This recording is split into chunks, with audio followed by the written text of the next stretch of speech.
ಹಿರಿಯ ಕಾಂಗ್ರೆಸ್ ನಾಯಕ ಬಿಕೆ ಹರಿಪ್ರಸಾದ್ ಅವರಿಗೆ ಕೆಪಿಸಿಸಿ ಅಧ್ಯಕ್ಷ ಸ್ಥಾನ ನೀಡಲಾಗಿದೆ. ಬಿಕೆ ಹರಿಪ್ರಸಾದ್ ಅವರಿಗೆ ಸಚಿವ ಸ್ಥಾನ ನೀಡಲಾಗುತ್ತದೆ ಎಂಬ ನಿರೀಕ್ಷೆ ಇತ್ತು.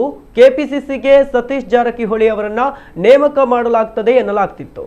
ಆದರೆ ಸತೀಶ್ ಜಾರಕಿಹೊಳಿ ಆಯ್ಕೆಗೆ ಒಂದು ಬಣದ ವಿರೋಧ ಇತ್ತು.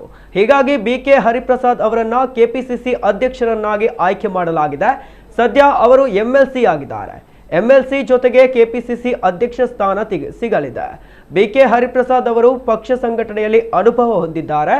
ಹೀಗಾಗಿ ಅವರನ್ನ ಆಯ್ಕೆ ಮಾಡಲಾಗಿದ್ದು, ಹಿಂದುಳಿದ ವರ್ಗಕ್ಕೆ ಸೂಕ್ತ ಸ್ಥಾನಮಾನ ನೀಡುವ ನಿಟ್ಟಿನಲ್ಲಿ ಹೈಕಮಾಂಡ್ ಈ ನಿರ್ಧಾರ ಕೈಗೊಂಡಿದೆ.